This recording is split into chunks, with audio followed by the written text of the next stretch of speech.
Lo siguiente es presentar al ingeniero Pablo Orihuela.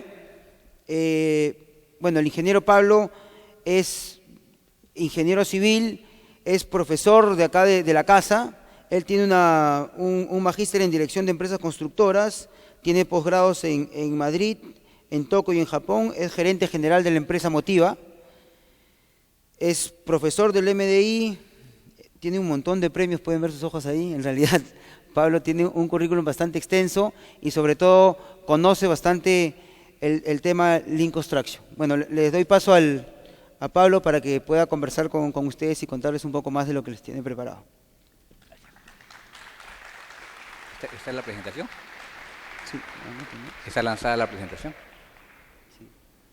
¿Dónde es aquí, no?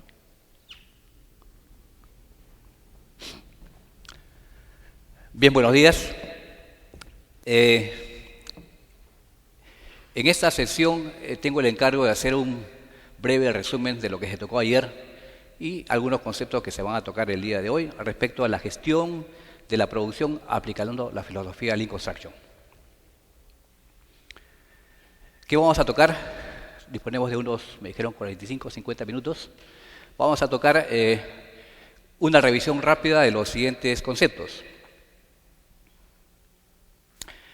La variabilidad de la construcción, que es un factor importante. Los flujos, que son uno de los factores que son característicos y especiales en el sector construcción. El sistema Last Planner, que es la herramienta que el Lean propone para estabilizar y hacer que los flujos sean predecibles. La teoría de restricciones y los flujos en línea, que son la propuesta para estabilizar el flujo de la producción. Y finalmente la curva de aprendizaje, que es una consecuencia inmediata de poner un flujo en línea. La variabilidad en la construcción. Fíjense, hace 3 semanas estuvimos con la Corporación Aceros Arequipa visitando unos proyectos en Huancayo. Nos tocó visitar este de aquí, es un proyecto de una escuela. Tiene unas aulas, unas losas deportivas, un área administrativa y una biblioteca. Fuimos a visitar la obra, después de la visita entramos a las oficinas técnicas, nos mostraron todos los planos y pedí que me muestren la planificación o la programación de la obra. Esta es, fíjense, es una sábana hecho con Primavera, y viendo un poquito el detalle, el inicio de obra fue el día 2 de abril y el término de la obra estaba fijado para el día 31 de octubre. Estaba sectorizado y el último sector a atacar era la biblioteca, que obviamente debería terminar conjuntamente con toda la obra el 31 de octubre. Es decir, el 31 de octubre debería estar así, una biblioteca muy bonita. Nuestra visita fue el día 24 de octubre y es obvio que en 6 días no iban a acabar definitivamente la obra. Por lo menos tenían para unos 2 y quizás 3 meses más. Claro, uno puede decir, bueno, sí, pues estamos en provincia. Esta, por ejemplo, es aquí cercano, en Santiago de Chile, es la Torre Costanera Sur. Es la torre, va a ser, porque todavía no se termina, va a ser la torre más alta de Latinoamérica. Se comenzó con 71 pisos, luego se rebajó a 60 y tantos, con la parte de estructura, creo que está por los 64 pisos. El inicio de obra fue en marzo del 2006, y el término, no se ve abajo, pero el término de obra estaba previsto para el 2010. Esta es una foto de este año, del mes de junio. Se tenía que terminar en el 2010, y en junio del 2012 aún no se había terminado la torre. Se inauguró la parte de abajo, que es el centro comercial, pero la torre todavía no ha sido terminada. Han habido una serie de fechas de anuncio de término. La última que yo conozco es en marzo del próximo año. Cabe entonces preguntarse, ¿cuál es el porcentaje de cumplimiento de programación de las obras de construcción? Ayer se ha hablado bastante de esto, Y está muy claro, hay una estadística que hace el Instituto de Lean Construction y nos dice que una forma de medir esto es con el PPC, el porcentaje de planificación cumplida. Y uno esperaría pues tener unos porcentajes del orden de 70, 80, 90%, ¿no? Sin embargo, vemos que eso no es así. El Instituto de Lean Construction nos dice que el promedio de obras, supuestamente a nivel mundial, es 54%. Es un tema que ya se tocó ayer y 54% realmente es una cifra preocupante. No quiere decir que solamente se avanzó el 54% y que estamos retrasados la mitad. Lo que pasa es que lo que se planifica, solamente en promedio el 54% se cumple. De repente se hacen otras cosas que no se planifican. Un poquito para borrar esa duda. ¿Por qué es esto? ¿Es tan diferente la construcción? Sí, tiene algunas diferencias. El sistema de producción que tiene la construcción es bastante sui generis. Los estudiosos de esto hablan de 5, 6, 7 factores determinantes que hacen esta diferencia, pero voy a poner 3. Fíjese, en otros sistemas de producción, los emplazamientos están juntos y además están permanentes. Este, por ejemplo, es una fábrica. Tenemos las oficinas administrativas, tenemos la planta de producción, los ingenieros que están planificando, viendo, pueden bajar, pasan a la planta, toman alguna información, regresan fácilmente con toda comodidad. Es más, esto está permanente. Esa fábrica puede estar ahí 5, 10, 15, 20 años. ¿Qué pasa en la construcción? Los emplazamientos son separados y es más, son errantes. Podemos tener, por ejemplo, no sé, la oficina en Miraflores y las obras en diferentes distritos. Es más, de repente la tenemos, no sé, pues en Ventanilla, luego estamos en Lince, luego estamos en el Cono Sur, totalmente errante y además separado. Y no solo esto, además de que está separado y errante, el tiempo que dura es temporal. Y esto hace que la estabilidad del personal sea también temporal. En una fábrica podemos tener pues una planilla de 50, 80 obreros, 20 obreros, no sé, dependiendo del tamaño. Y esto puede ser pues 5 años, 10 años.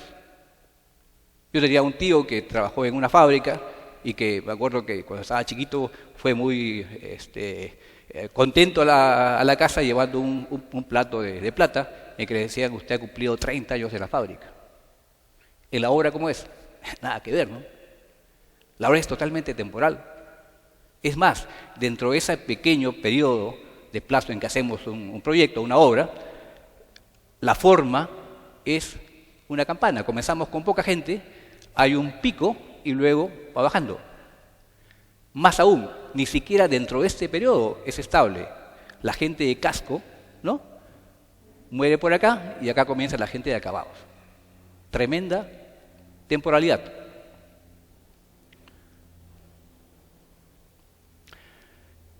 No solamente el personal, sino que además las estaciones de trabajo. Si uno va a una fábrica, esta es la fábrica de Lexus de Toyota, o cualquier otra fábrica, uno va de repente a una fábrica de telas en Gamarra y puede ver, y no sé, este obrero está trabajando aquí, uno va después de un mes, sigue ahí, después de un año, ese es su puesto de trabajo. ¿Qué pasa en la construcción? Uno va a una obra y acá está Juan Quispe, está excavando la zapata, la cimentación. A la semana siguiente de repente ya está ayudando a vaciar la cimentación y de repente, no sé, después de un mes ya está en el segundo piso ayudando a encofrar y al mes siguiente ya está en el tercer piso. Totalmente estaciones de trabajo itinerantes. Entonces, ¿qué tipo de sistema de producción es la construcción? Los estudiosos hablan en general de diferentes sistemas de producción. Ayer nos dijeron que sí, la construcción es un sistema especial. Hay una clasificación que pone el tipo de sistema de producción dependiendo del producto. Uno es el de producto único, que es de muy bajo volumen de producción y de muy baja estandarización. Y esto va creciendo y el tipo 4 es un producto muy estandarizado, de alto volumen de producción y del tipo producto commodity. Por otro lado, tenemos el proceso de producción. El 1 es de un flujo muy desordenado y avanza hasta el 5, que es un flujo continuo prácticamente automatizado. En función a esos parámetros, tenemos esta clasificación propuesta por los estudiosos. Glenn Ballard y Howell nos dicen que la construcción es de este tipo. El tipo proyecto. El sistema de producción de la construcción es tipo proyecto, en que el producto es un producto único de bajo volumen y de baja estandarización. Paralelamente es un proceso de producción con un flujo muy desordenado a un flujo desordenado.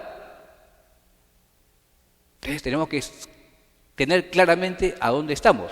No es una fábrica. ¿Cuál es un poco la idea? Tratar de llevar el producto hacia la derecha.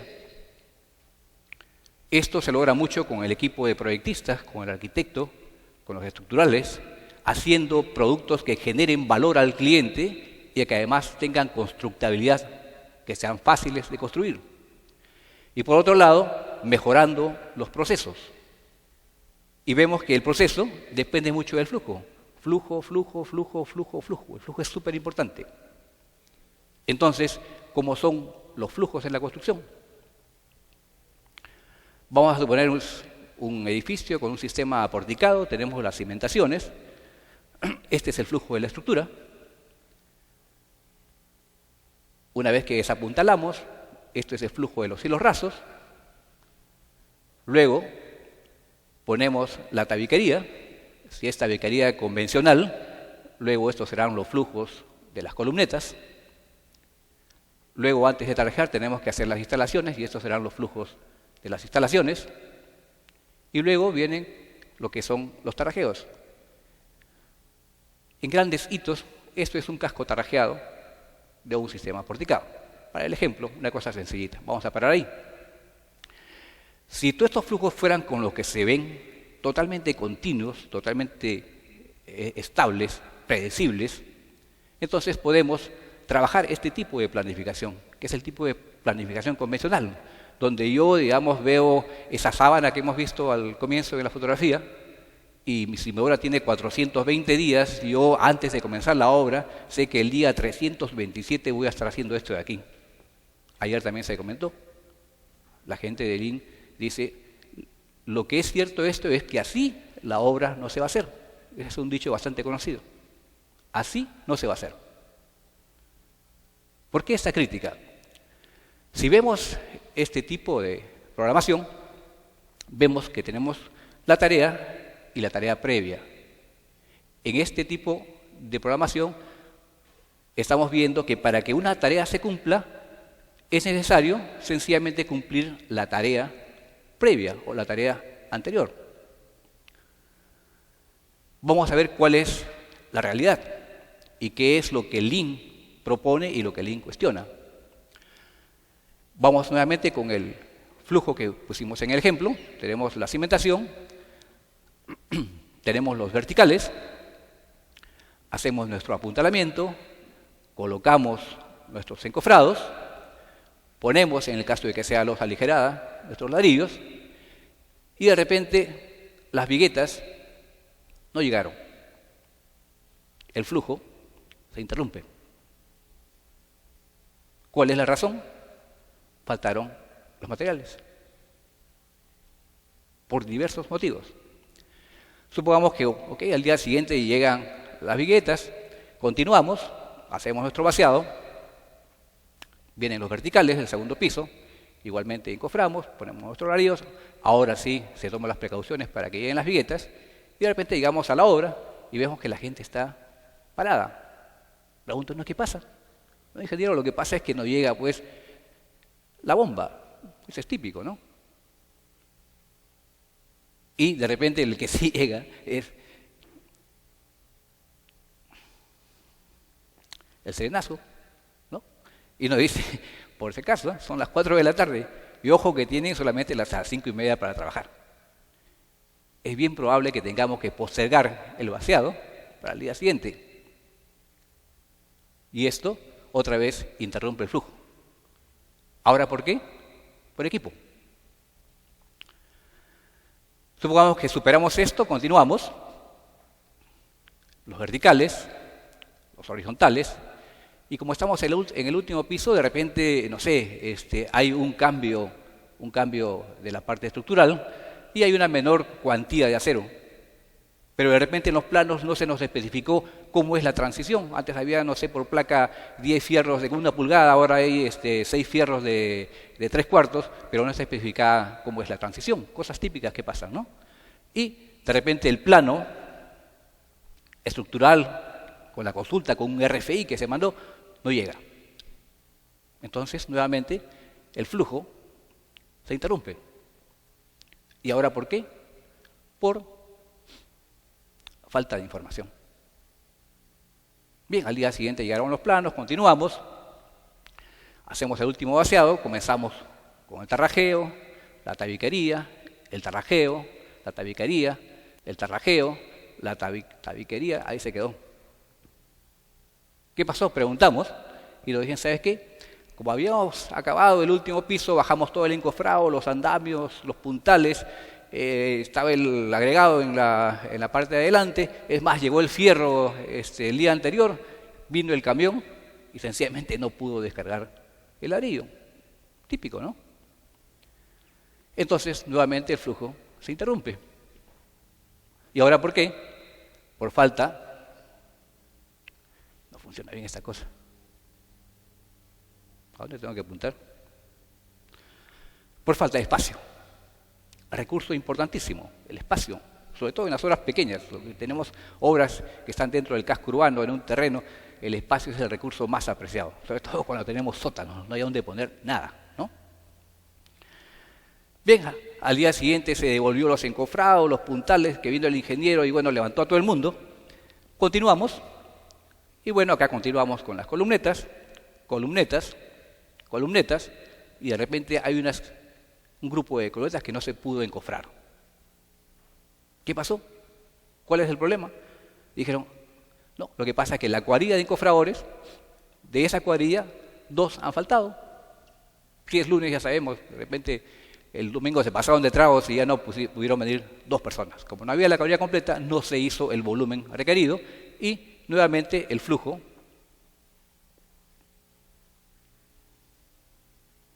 se interrumpe. ¿Y ahora por qué motivo? Por mano de obra. Ok, continuamos con la historia. Tarrajeo, y se queda ahí. Nuevamente preguntamos, ¿qué pasó? Ah, no llegó el cemento. ¿Y por qué no llegó el cemento? ¿Solamente que no hicieron la orden de compra? No, sí se hizo la orden de compra. Entonces, ¿qué pasó? ¿El proveedor falló? No. ¿Qué pasó? No, el problema es de que se nos había vencido el crédito. Bueno, ¿y por qué no pagaron? Porque no había plata, sí, no había plata. ¿Y por qué no había plata? Porque de repente no salió la valorización y además al día siguiente hubo paro de transporte, que tenemos constantemente paros de transporte. Entonces eso corresponde para el flujo, detiene el flujo, interrumpe y corresponde a condiciones externas. ¿Por qué esa pregunta? ¿Por qué inicialmente, aparentemente, es el cemento y después se pasa a condiciones externas? Porque en esto hay una herramienta muy simple, que es los 5 porqués. El objetivo es llegar a la causa raíz. Los 5 porqués es cuando los niños preguntan, están pequeñitos, ¿no, papá? ¿Y por qué? ¿Y por qué? ¿Y por qué? La quinta vez uno llega a la causa raíz. En este caso no es el cemento, sino es la falta de financiamiento y quizás el paro de transporte. Acá hay algo importante en lo que es el espacio. En los últimos papers se ha trabajado estos flujos y se pone acá, eso se denomina los 7 flujos, los 7 prerequisitos o las 7 restricciones, ¿no? Y en esto de espacio se habla de espacio seguro o cancha segura. Creo que debido a nuestra exigencia cada vez mayor en seguridad de obra, debería colocarse un octavo prerequisito que es la seguridad de obra, porque por esto sí, a cada rato se está parando la obra. Ok, entonces nos damos cuenta que para que este flujo no se interrumpa, requerimos cuidar estos 7 flujos o estos 7 prerequisitos. ¿Qué hacemos entonces? Lo ponemos en forma horizontal. Luego colocamos la planificación, pero no de toda la obra, la planificación de unas 3, 4, 6 semanas, dependiendo. Lo típico son 4 semanas, por ejemplo, para edificación. A esto se le denomina el look ahead y a esto de acá el análisis de restricciones. ¿Qué hacemos entonces? Colocamos nuestras partidas o nuestras actividades, las que comenzamos a hacer, y luego colocamos lo que estamos programando hacer para esas semanas adelante. Para cada una de estas actividades, lo que tenemos que hacer es que esos 7 flujos se cumplan. Entonces decimos, ok, ese está bien, pero este no se cumple. Entonces, las que están aquí pasan a una programación semanal que es mucho más segura y esta no pasa. O lo que tenemos que hacer es que ver cuáles son sus restricciones y asegurarse que eso esté disponible como prerequisito para que esto pase recién a una programación semanal. Muchísimo más segura que el look ahead. Sin embargo, tampoco es 100% segura. Por lo cual tenemos que colocar siempre unas tareas suplentes. Algo pasa a último momento y tenemos un backlog que le llama que son tareas suplentes. Pasó la semana, esto es lo que habíamos programado, ¿no? Y esto es lo que realmente se ha realizado. Comparamos y vemos que, por ejemplo, el día martes y el día, bueno, aquí está corrido, el día viernes no se ha hecho lo que se había planificado y entonces el porcentaje de planificación cumplida sencillamente es el 77%. No, una de 3 no se cumplió. El ejemplo pequeñito para poder hacer didáctica la cosa. Para ese que no se cumplió, es muy importante saber por qué no se cumplió, porque eso nos sirve de retroalimentación. Ahí usamos los 5 porqués. Y decimos, por tal razón no se cumplió. A esto de acá se le conoce como learning o aprendizaje. El PPC, las razones de no cumplimiento. Ahora, esta planificación look ahead es a 4 semanas, pero esto tiene que estar siempre controlado por la planificación maestra para que no se le ocurra, porque no podemos estar viendo 4 semanas y que estar trabajando con el plazo, el plazo maestro. Pero sí, el link nos dice, oye, el Microsoft no, bueno, o el Microsoft, o el Last Planner, qué sé yo, perdón, el Primavera, Project Planner, ¿no? Entonces, ok, el concepto básico es que no hagamos una programación totalmente detallada. El consejo es que se haga por hitos. Porque hemos visto que es imposible prever después de 200, 300 días qué es lo que va a pasar. Porque el sistema de producción es por proyecto, que es un sistema especial, en los cuales lo que hay que cuidar a corto plazo es que esas 7 restricciones o 7 prerequisitos se cumplan para cada partida. Y eso no se puede saber con mucho tiempo de antelación, sino en un plazo de unas 3 o 4 semanas. Sin embargo, hay una propuesta que es trabajar en la programación maestra por las líneas de balance, mediante el sistema de gestión basado en la localización. En 2 diapositivas más o menos como es esto, tenemos aquí lo que hemos visto, el flujo del edificio, tenemos la ubicación o la localización, primero, segundo, tercero o cuarto piso. Al lado derecho acompañamos el cronograma, el tiempo. Y decimos, por ejemplo, mi línea de pórtico va a comenzar la semana 45 y va a terminar la semana 49. Luego, mis tarrajeos de techo, una vez que haya desapuntalado, y por eso tengo acá un buffer de tiempo de unas 3 semanas para desapuntalar las vigas, ¿no? La comienzo la semana 48 y termino la 51. Acá yo veo, si por ejemplo requiero 3 semanas para poder hacer el debido desapuntalado de las vigas, para poder hacer los tarrajeos de los techos, yo veo que acá no estoy llegando. Entonces, una opción es que acá use, por ejemplo, aditivos acelerantes para poder desencofrar con anticipación y poder cumplir esto. y voy colocando mis flujos por aquí, ¿no? Y veo, por ejemplo, que de nada me serviría aumentar mi cuadrilla de columnetas, porque sencillamente si corro más de la cuenta me estoy chocando acá. Es muy visual. Lo estamos probando y con los propietarios es muy amigable, es muy amigable. Vemos entonces que el objetivo es que esto no esté con diferentes pendientes.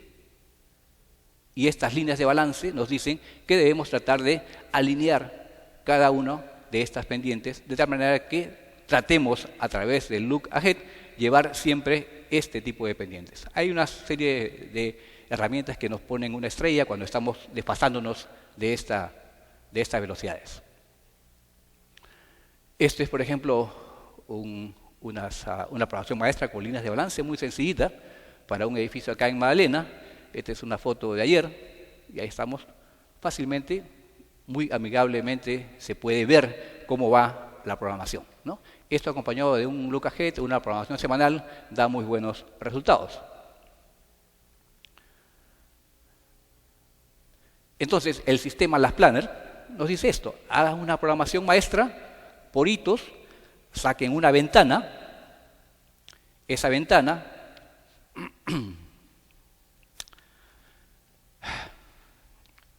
es el look ahead. De ese look ahead hay que hacer un análisis de restricciones para ver que todos esos 7 flujos que hemos explicado puedan ser liberados. Eso pasa a una programación semanal. Esa programación semanal pasa a un porcentaje de planificación cumplida y a unas razones de no cumplimiento. Esto se convierte en una retroalimentación para continuar con un ciclo de mejora continua. Esto de aquí es durante toda la obra, y esto nos da una retroalimentación para la planificación. Es un aprendizaje semana a semana. Entonces, cuando aplicamos esto, vamos a ver que nuestro porcentaje de planificación al comienzo va a ser muy bajo, pero conforme vayamos practicando, y esto implica una reunión de las planners, en que está el maestro de obra, están los contratistas, están los jefes de grupo, está el ingeniero, ¿no?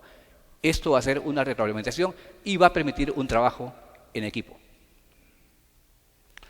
Entonces, el sistema Las Planner lo que hace es asegurar que esos 7 flujos se cumplan.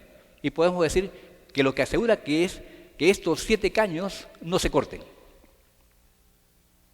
¿De acuerdo? ¿Para qué?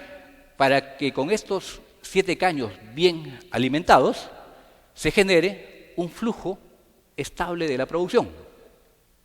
Pero eso tampoco es cierto, porque ese flujo de la construcción no es pues como una manguera que tiene un ducto totalmente constante. Es más una cosa así. ¿Por qué? Porque cada unidad de producción tiene diferentes capacidades. Entonces, para poder, digamos, trabajar esta parte y decir que la manguera no se restrinja, usamos lo que es la teoría de Goldratt. ¿Qué cosa es esto? La teoría de restricciones. Ojo, no confundir, a veces se confunde mucho las restricciones del análisis de las planner con las restricciones de Goldratt. Son cosas diferentes. Así como también en el LPDS, en el primer módulo, se habla de restricciones, que son, digamos, criterios de diseño. Se coinciden en los nombres, pero no es lo mismo, ¿no? Esta es la teoría de restricciones de Goldratt, TOC, ¿no? Theory of Constraint. ¿Qué nos dice Goldratt? Si esto es un sistema de producción, como hemos dicho, cada una de las unidades de producción no tienen la misma capacidad. Unas son más grandes, otras más pequeñas, y esto va variando. De todas estas capacidades de producción que tiene cada unidad, encofrado, concreto, acero, excavación, etc., hay unas que restringen más que otras. La que tiene la mayor restricción, a esa le denomina el cuello de botella. ¿Y por qué es importante? Porque sencillamente la velocidad del sistema depende de la velocidad del cuello de botella. Es decir, el sistema de producción bota como lo que es el cuello de botella. Aquí, por ejemplo, la novela de negocios de Goldratt sigue totalmente vigente. Es muy interesante, ¿no? nos cuenta en una planta de producción cómo el gerente de la planta compra robots para poder hacer mejoras del costo unitario y mejoras de productividad. ¿A dónde? En actividades como esta de acá o esta de acá. Y eso es así. En la obra a veces estamos tratando de mejorar la productividad, de repente en una unidad que está acá. Estamos botando la plata. ¿De acuerdo? ¿Se ve claro? La que manda es el cuello de botella. Para explicar en 3 diapositivas cómo es la secuencia, vamos a ver un sistemita de simplemente 2 procesos. Proceso A, proceso B. El proceso A bota 40 metros cuadrados por día, esa es su capacidad. Metros cuadrados de encofrado, metros cuadrados de techo, lo que quieran. Y el B bota 20 metros cuadrados por día. La primera pregunta es, ¿cuál es la velocidad del sistema? ¿Cuánto es la velocidad? 20 metros, ¿no es cierto? Con 2 procesos es muy fácil de verlo. ¿Y qué pasa entonces? ¿Cuál es el cuello de botella? La B, porque esa es la que restringe. ¿Y cuál es el problema del cuello de botella? Que detrás del cuello de botella se genera un inventario. Y ayer se explicó, ¿no?, que el inventario no es un activo, es un inventario, es un desperdicio porque genera recursos, consume espacio, etc. Es un concepto más amplio de inventario. A veces cuando dicen inventario uno siempre está pensando el stock que hay en el almacén. Esto es, por ejemplo, un ejemplo, ¿no?, de lo que es el gran proceso de casco, el gran proceso de acabados. ¿Cuál es el problema acá? ¿Cuál es el cuello de botella? En los acabados. El casco ha ido demasiado rápido, de repente hemos hecho horas extras, le hemos metido extra recursos, hemos avanzado muy rápido y sencillamente hay cancha esperando, un inventario esperando por ladrillo, esperando por columnetas, esperando por tarrajeo, esperando por mayólica. Esta foto es mucho mejor. Se está encofrando aquí, ¿no?, el último piso, todavía incluso no se ha vaciado, y abajo ya vienen los acabados, con las mismas velocidades. ¿Se entiende? Entonces, ¿qué es lo que hay que hacer? Lo primero es identificar cuál es el cuello de botella, para evitar los inventarios. Entonces, el segundo punto, el segundo paso es hacer que este cuello de botella sea más productivo, tenga más capacidad. Vamos a suponer que lo llevamos a 35 metros cuadrados. Ahora, ¿qué es lo que pasa? ¿Cuál es la velocidad del sistema? 35, porque hemos elevado la velocidad del cuello de botella. Entonces, lo que tenemos que hacer aquí es, si por ahora ya no podemos aumentar esta capacidad, lo que tenemos para mejorar productividad es alinear el sistema, es decir, bajar este 40 a 35. Y parece un poco contradictorio, es decir, para mejorar mi productividad tengo que bajar la velocidad en otro lado. Quita un poco de gente y reasigna de repente a otras partidas. ¿Se entiende? Para mejorar productividad a veces hay que bajar la productividad de otras partidas que no son cuellos de botella. Vamos a suponer que seguimos pensando porque la cosa no se puede quedar ahí y decimos, ahora sí ya sé, después de un mes, cómo arreglo y manejo de 35 a 45. Y esto estaba en 40. Entonces la pregunta, ¿cuál es la velocidad del sistema? 40. ¿Y cuál es el nuevo cuello de botella? La A. ¿Y qué hay que hacer? Regresar al paso anterior. Entonces, ¿qué dice la teoría de Goldrat? La primera parte, porque son 6 fases, la primera fase nos dice, son los 5 pasos. Número 1, ¿y fue? Se fue la señal. Número 1, ¿qué cosa es? Identificar el cuello de botella, ver a dónde está la máxima restricción. Número 2 es aumentar esa capacidad del cuello de botella, ¿no es cierto?, lo más que podamos.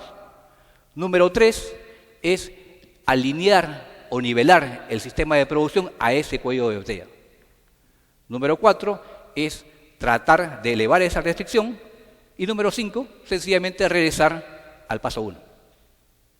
Bien, lógico y elemental. Por eso que Goldrat nos habla de la teoría del obvio. Es tan obvio que a veces no lo vemos.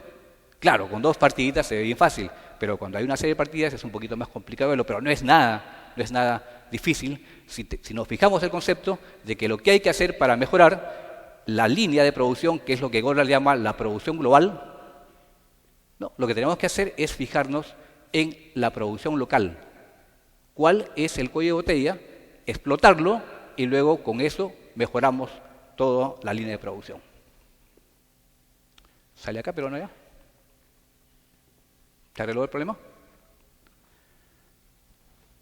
Está saliendo aquí, ¿ah? Ok. Esos son los 5 pasos. No sé cómo voy de tiempo. Entonces, para hacer las analogías, el Ash Planner lo que hace es asegurar que esos 7 caños no se corten. La teoría de Goldar lo que hace es decirnos que nos fijemos que el flujo no es continuo, sino hay flujos con diversas capacidades y lo que tenemos que hacer es identificar el cuello de botella. Esto es, de cierta forma, el sistema pull. El sistema push, que es el tradicional, empuja y genera inventarios con los respectivos desperdicios. El sistema pull es en función a la demanda. Entonces, es claro que lo que tenemos que hacer es aumentar las capacidades del cuello de botella y de los siguientes cuellos de botella durante la mejora continua. Entonces, esta unidad de producción, que es el cuello de botella, la tenemos que sacar, la tenemos que tratar de agrandar y para eso lo que hacemos es un balance entre lo que se denomina carga, capacidad. Y para hacer este balance carga-capacidad, que creo que van a tocar hoy día el tema, lo que tenemos que ver es cómo hacer las mejoras en los procesos, en las operaciones, en los pasos y en los movimientos. Ese es más o menos el desglose.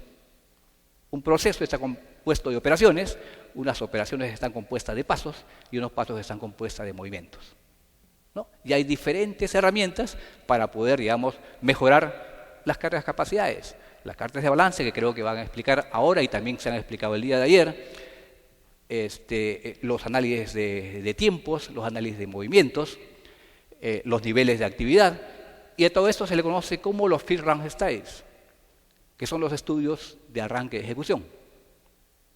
También se pueden hacer estudios de Last Run Studies al finalizar para hacer una comparación, ¿no? Entonces, una vez que hacemos este balance de carga-capacidad y decimos hasta acá llegamos por ahora, porque esto nunca termina, tenemos entonces un flujo mucho más continuo y aquí tratamos de que este flujo sea, otra vez, este flujo sea un flujo en línea. Y para que este flujo sea en línea necesitamos tener diferentes unidades de producción, todas con las mismas capacidades. ¿Se dispara? ¿No? Ah, ¿en qué cámara estoy? Perfecto, entonces, estos flujos en línea, en otros sectores, son muy claros. Fíjense, este es un flujo en línea de un sistema de producción automotriz. ¿Cuál es la característica? Que este flujo en línea, en este flujo en línea, los productos pasan por las estaciones de trabajo. Los productos pasan por los obreros. Cuando tenemos un sistema de construcción, lo que sucede es a la inversa. Los obreros pasan por las estaciones de trabajo. ¿Por qué? Porque es un producto que es inmóvil, es un bien raíz que no se puede mover. Ahí hay una diferencia clara. Ya estoy terminando, me faltan unas 3 diapositivas. Esta cosa no funciona. Ya.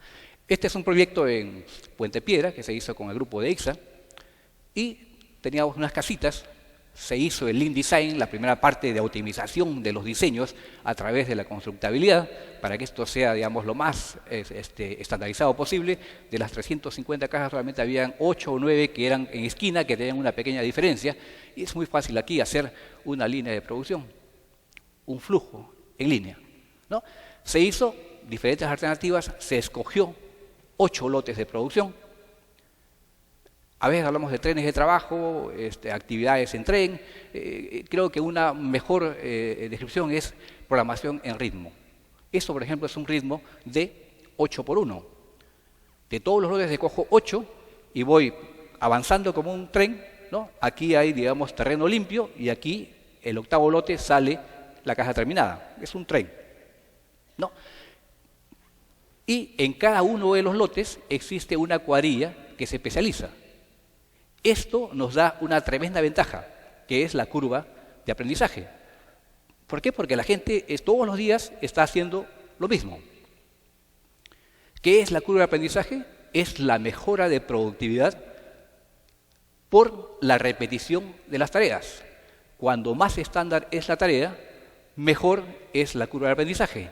Y esto depende mucho del diseño. Cuanto más estandarizado sea, mucho más fácil será tener curvas de aprendizaje si ponemos los flujos en línea. Acá tenemos, por ejemplo, que es el tiempo de la enésima vez que yo hago una tarea, es igual al tiempo de la primera vez que lo hago por la cantidad de repeticiones que tengo elevado a un exponente que depende de la tasa de aprendizaje. Deberíamos tener, por ejemplo, una especie de biblioteca donde tenemos las diferentes tasas de aprendizaje de las diferentes tareas. Si quieren un poquito más de información, porque no nos da el tiempo, se ha hecho unos experimentos, unos talleres lúdicos, pueden ver aquí unos videos donde se explica con bastante detenimiento cómo se obtiene esta curva y vemos que en la práctica se cumple, si no es una línea perfecta, pero tiene una tendencia muy, muy clara. Estas son las vistas de las obras y solamente he escogido un par de partidas en el cerco posterior. Se puede ver aquí, ¿no? Esto es la cimentación, el encofrado de un solo cimiento. He escogido esto porque es el típica cimentación de toda la vida. No hay ninguna mejora de proceso con sus tablones, con sus puntales y nada más. Fíjense cómo aumenta la productividad sencillamente por la repetición. Porque los operarios que están haciendo esto hacen todos los días la misma operación. El presupuesto contemplaba 12.75 metros cuadrados por día, se ha llegado a 40 metros cuadrados por día. En esta siguiente partida, aquí hay una tasa de aprendizaje de 88, por si acaso de acá no se puede sacar directamente el porcentaje, hay que hacer la curva que les mostré antes, una tasa de aprendizaje del 88%. Esto es otra partida que es la parte de la bañadería de los muros de cerco. Acá sí hay, digamos, una estación de trabajo mejorada, está el escaniclo y ya están otras herramientas que facilitan, de tal manera que la valla está bastante alta para comenzar, 17 metros cuadrados por día, que esto en formatos convencionales de ladrillos, estamos hablando de 600 metros cuadrados por día. Sin embargo, aún con esta valla alta, fíjense cómo se ha mejorado y tenemos terminando con 27 o 28 metros cuadrados por día, que equivalen más o menos a 1000 ladrillos por día. Mejoras de proceso con curvas de aprendizaje. No solamente se puede hacer esto en obras grandes, esta es una obra pequeñita en Magdalena, es el año 2004. Igualmente tenemos acá, por ejemplo, se ve la parte del concreto, la losa vaciada. Aquí se está preparando la losa antes de vaciar, para vaciar al día siguiente. Aquí están los encofrados de vigas y aquí están los verticales. Una obra pequeña también se puede sectorizar y se puede hacer un flujo en línea. Obviamente con sus respectivas limitaciones, pero se puede hacer. Con esta termino y uno de los 3 conceptos que pone Lean Construction en su página del ILC, del instituto, perdón, es esto, ¿no?